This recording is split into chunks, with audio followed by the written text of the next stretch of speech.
Do do do do do do do do do do.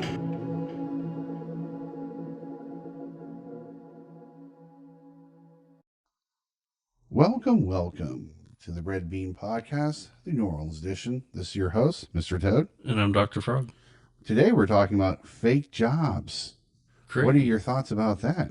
Fake jobs. I mean, yeah, I guess it's a practice where a company will put out that they have a job opening and entice applicants to apply, but they have no intention of hiring, or they don't have that role. They're not actually hiring for that role at that time.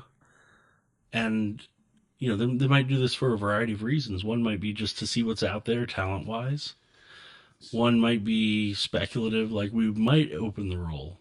Yeah. But we just want to see ahead of time what's there. Here's the issue. Yeah. And we're going to put this in our title as 40% of job listings are fake.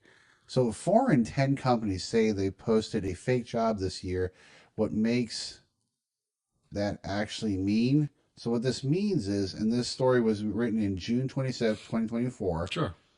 And today's job seekers don't have it easy, and new data indicates some hiring managers could be making things more difficult. As many as 4 out of 10 companies say they've posted a fake job listing this year, and 3 in 10 companies say they're currently advertising for a role that isn't real. That's according to the May survey of 649 hiring managers from Resume Builder, the career site. Not to be too much of a lawyer here, but not to get bogged down in the details, but you can have a situation where 4 of 10 companies have admitted to at least posting one fake job, but I don't think that means that 40% of jobs are fake. So, for example, you could have a company that posts 200 job openings, and as long as one of those 200 is fake, then that company can admit to saying, yes, we've posted at least one fake job. I do think it's interesting. In the last year. I do like this idea that the companies are telling on themselves because they kind of have to, Yeah. I think, to some degree, because they have to do disclosure agreements. But here's the thing that bothers me about this whole 40% of fake jobs out there. And what I'm concerned about is this idea that, imagine someone says, wow, this is an executive position at this Wells Fargo bank, and you fly to San Francisco and you prepare for this all this time, and you go through 5 interviews, you stay at a hotel, you take time off of work, and you finally go there, and then right at the end you're the last person there, and they say, we'll call you back if we need you. And then you leave. Yeah, and basically you left, and they're just like collecting the information. So what we got here is that the reason companies are doing this is, one, they're collecting data because they want to know the kind of talent is out there in the pool out there in society. The other aspect, and this is probably the more nefarious aspect of it, is that maybe the company's not doing well. And so how are you going to show your investors, and how are you going to show hey, look, we're hiring, we're growing. It gives the impression to investors that the company might be growing. Yeah. Now, that might be nefarious. There might be non-malicious ways that it shows up as well. Imagine you're on a team, and some of the hiring cycles are like 9+ months for some of these roles, especially when you go to executive level, senior level. You get multiple rounds of interviews, etc. You might have changes within the company. Imagine an outside consulting firm comes in, and your department gets rearranged, or a change in leadership, a change in vision and direction. That might happen in the midst of a potential hiring. So you could have, non-maliciously, a position that was legitimately open, but somewhere along the hiring process, it's now no longer open. So what we're talking about here ultimately is this idea. There might be fake, but here's, according to a judge in a recent ruling, Wells Fargo held phony DEI job interviews, lawsuits claim. The case will now move forward. And as far as I'm aware of, the California federal court judge has rejected Wells Fargo's effort to toss out a case claiming that the bank faked its DEI hiring efforts and set a trial date for January 2026. Mm-hmm. So what this tells me is that the judge in this particular case has found that Wells Fargo, by posting fake job postings and not hiring people as they were saying they were going to hire, this may be considered a case of fraud. And the It reason it's is. It's fraud is fraudulent. it's Yeah. fraudulent because here we are saying we have this thing, we're going to give it to you or potentially give it to you. But if you had no intentions of ever giving it to us in the first place, Yeah. that would be fraudulent. This would be like trying to sell you a car that doesn't exist, kind Or of like or Niccolo or, did. reporting wrong numbers to stakeholders, and not having your books balanced correctly. It Here's the rem- thing, though: it could be malicious, or you could say yes, it's fraud, but maybe it was non-malicious. That's true, but here's the issue. We intended to have the opening Even be if you higher were for it. saying it was not intentional, what's happening, I believe, is this is an epidemic of fake jobs. Yes, it And what is an we're seeing epidemic. here Yeah. is that recently, an official report, and we're getting this from Fox News, but this is other agencies around. Currently, the runner up for the Republican Party, Donald J. Trump, has stated that the Department of Labor has Yeah. stated that 818,000 jobs Wow. are fake. Well, there we 18 go. so 800,000 jobs that were reported created in March never actually existed. So what we have here is that we have a situation where people are saying the economy is doing fine and they're saying there's 1,800,000 jobs, but really these jobs never existed in the first place. So what this is going to do is it's going to create a false premise of saying everything is fine when it's not fine. And maybe when things aren't fine, the response shouldn't be panicking, but if you mislead people, people are going to maybe spend more money than they normally would.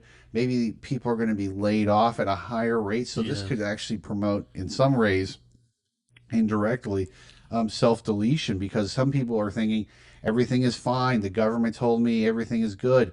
And then all of a sudden, next month, they're laid off from their job Yeah. and they don't have enough money put in their nest egg. And now they're in trouble.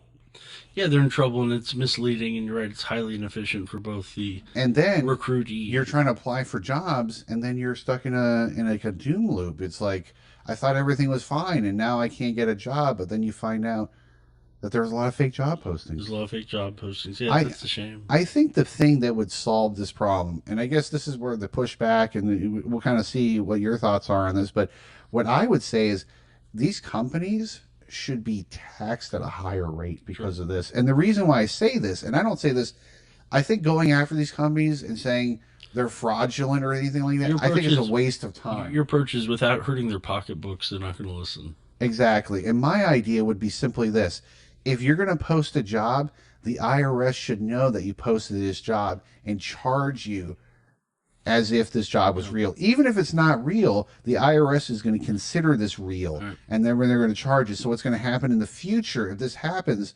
A hire manager is going to have a really difficult decision. They're going to say, hey, if we post these fake jobs, we're going to still be taxed like those jobs exist. So even if they're fake, you're still going to pay. And the question is, at a certain point, it's going to be like, what is it, $30,000 per job that's a fake posting or something like that, or whatever they were going to pay them, whatever the tax Sure. requirement would have existed for that Well, job. and then as a company, you weigh the value of the information you're getting in posting the fake job versus the penalty. Exactly. So you're And saying oftentimes, a lot of times, they might just pay the fee. Or they might fine. say, hey, you know what, we'll just pay more taxes because we like But posting this I'll play stuff. devil's advocate. Let's say you're a company. Sure. You put up a job posting and you intend to hire for it, and then I'm going to give a solution to it as well. Um, and in that 9 month, there's leadership changing in direction. They're no longer hiring for that role, but it happens that the listing is still left open, even though they should have been closed it. Maybe the person who is working there isn't working there anymore, so they didn't close out the opening that they should have. In those cases, I think it's pretty benign and reasonable. Um, the solution, I think, is to do what I think a lot of federal jobs do at Hmm. usajobs.com or org. Yeah, Or is it .gov? I forget. I think it's .gov. Yeah, government website. Is they specifically say they have a strict timeline. The application's open for 1 to 2 weeks, and then you'll get a notice back within 4 to 6 weeks. Okay. So there are strict timelines that keep it short, keep it sweet. They could still make those fake, but here's the thing, and I go back on it, That's true. and the only thing I would say about it is that if they have to pay, and this is what I would say, Yeah. I think the problem is that right now committing fraud is super inexpensive and the penalties are nothing. And I think the what I want to do is I want to increase the cost. I want to make it more expensive to collect this data. I want to make sure that when corporations send these fake jobs, they're going to have to say to themselves, "We're going to go to the accountant, and the accountant's going to say, well, because we put those jobs up there, we're going to have to pay more." It's all And well. there's no loopholes or anything. When you do this, you're not going to get any loophole. And Yeah. what's going to eventually happen is there's going to be a meeting that's going to go something like this: we can post these fake jobs, or we don't post the fake jobs, and we don't pay those penalties. And at a certain point, I think there are going to be people looking at the bottom line and they're saying it's not worth us to Yeah. put fake jobs Now, on there. I think your solution works for that particular kind of business that has an accounting department, a legal department, a large HR department, maybe. Let me just throw this out there again, devil's advocate again. Sure. Small mom and pop store. See, that would be more And difficult. the owners, they might not be great with Indeed or LinkedIn or any of the updated profiles. Usually, I And think so, whoopsie, we left the cashier position open for an extra 60 days. what happens is it depends on the size of the organization. I know that once you get past, I think 500 employees, you have to start really filing a lot of things with the federal government or something like that. Mm. Once you get to a certain size or something becomes so large or you start having more and more contracts with other people, that's So when you basically, you'd want a targeted oversight at the larger businesses specifically. exactly. So So, Wells for example, Fargo, Wells Fargo posting a fake job that's going to receive thousands of applicants yes. around the country, much more harmful than the mom and pop store posting a cashier wanted.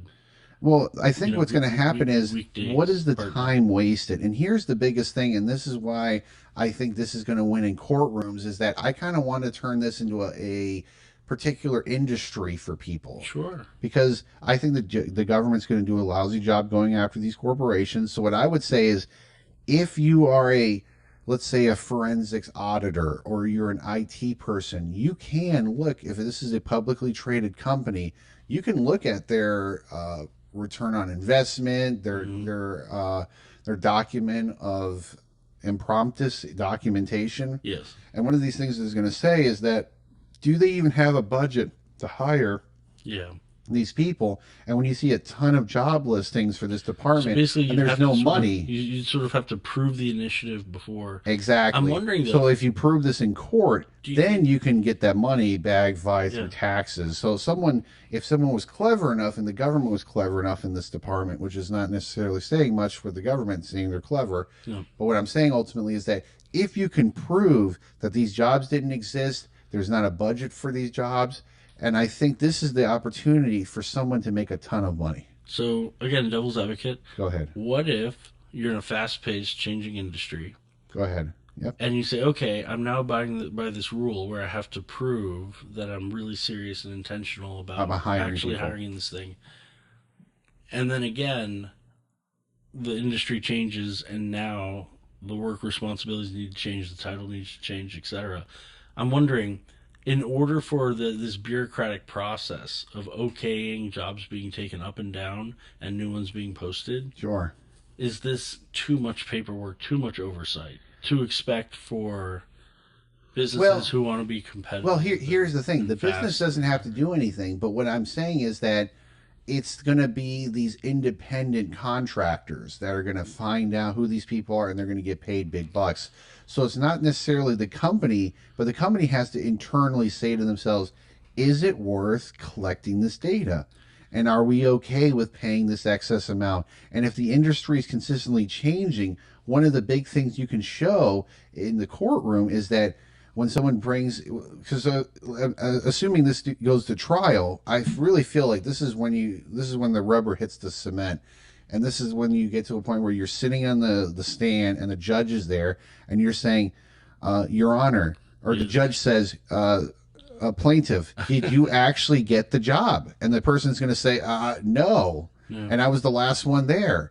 And so what that tells me is that if you're going to post a job up there, be intentional about it. And if you're Yeah, not intentional that's the about best it, option. you got to be intentional, or at least tell them the truth, saying, hey, you know what? The job title changed. Do you have this skill set? Oh, you don't know. And so when you're in court, at least you can say, Now look, you now didn't look, have, they're informed this, instead of being left to hang yeah. there wondering, did I get the job? Did I not get the job? Was it real? Was this any of this real?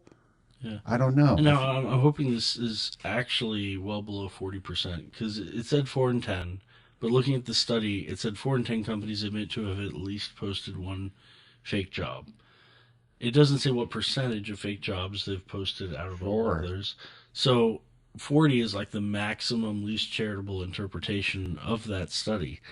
I would say 40 is the maximum, but Yeah. let's say it's only a few, and let's say it was non maliciously done, but 99.5% of those jobs are legitimate, then it seems like less of a problem if it's only a few percentage of job postings. Well, I think the concern that I have is, Yeah.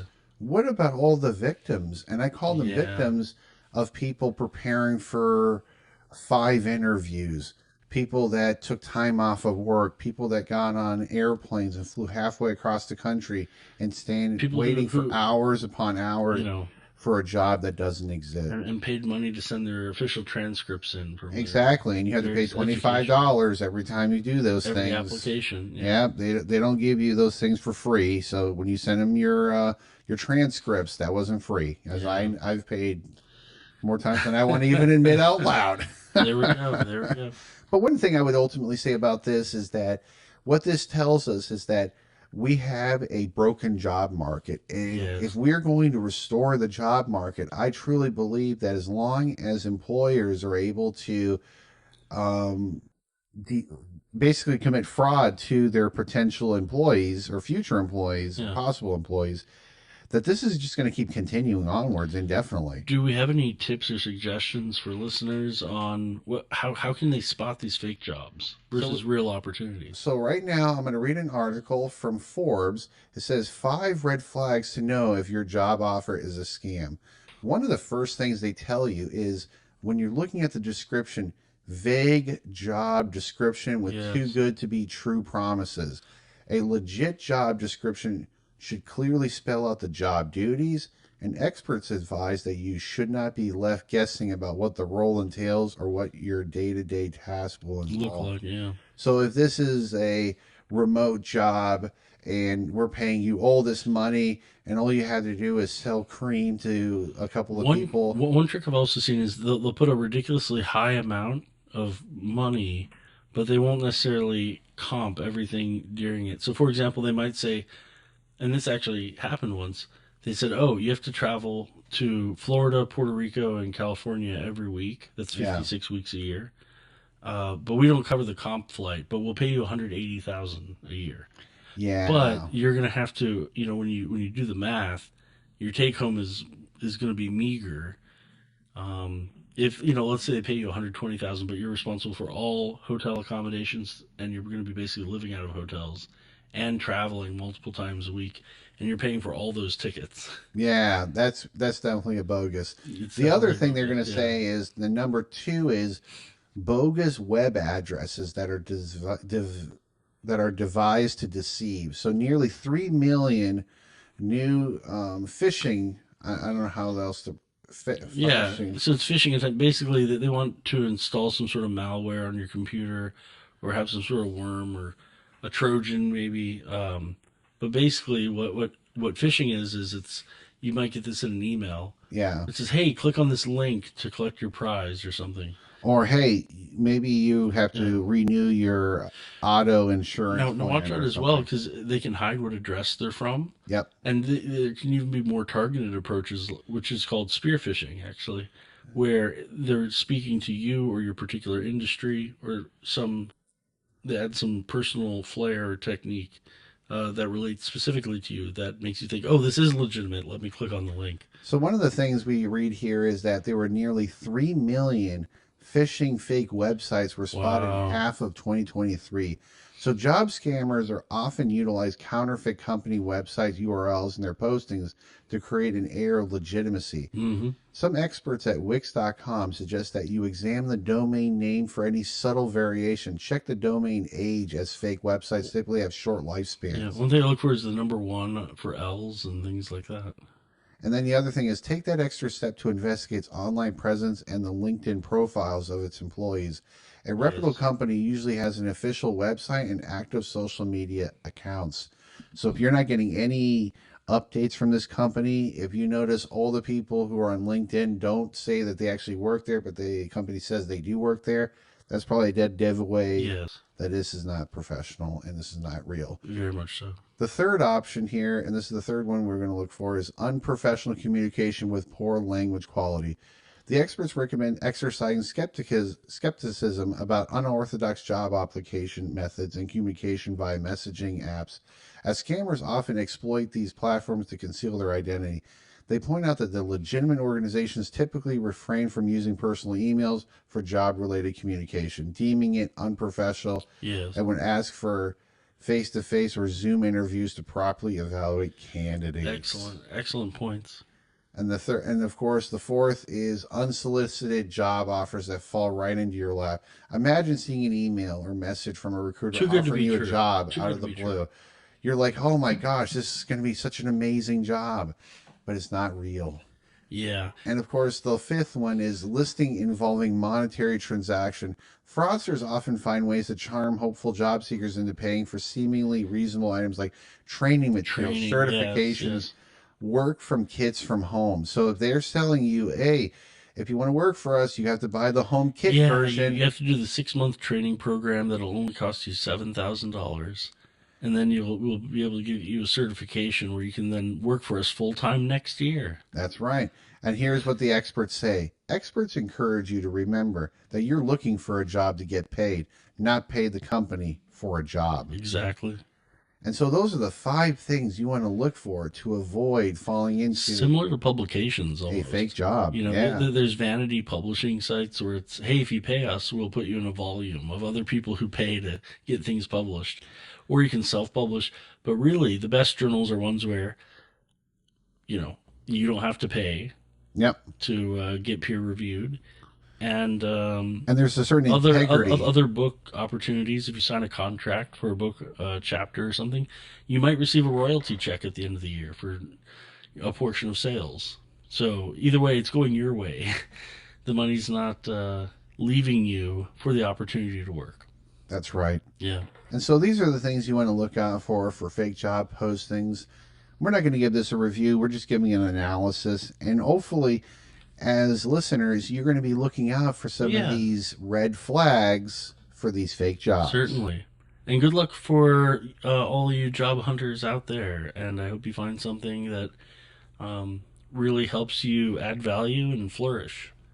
And one of the things I always say is that when you go out there and work, give it your all and always know that it's not the money that counts, it's how you use the money and how you spend the Yeah, money. And that gives you a certain value. One of the things we always encourage is investing. Obviously, we're not giving you investing advice, yeah, but you always want to have money work for you because the way things are going, inflation is not going to stop. The Federal Reserve has made it pretty clear 2 to 3% inflation is considered normal. Obviously, we're not going to probably hit that sure. for a long time. So this And means if wages your haven't kept money, up yeah, historically. and this what this basically means is if you're not making money all the time, every time, you're losing. You have to make money every single day Yeah. just to keep up So with what's here's going an on. unprofessional, unsolicited tip. Just walk into that interview and say, look, I came here to chew bubblegum or get hired, and I'm all out of bubblegum. That was our reference for our movie review. If you could definitely check that out, depending on how It's this is they live by John they Carpenter. live. And hopefully you have plenty of chewing gum because the alternative is not so pretty. But that makes for our review of 40% are fake jobs. This is your host, Mr. Toad. And I'm Dr. Frog. Like and subscribe. Have a wonderful day. Take care. Bye bye. Bye.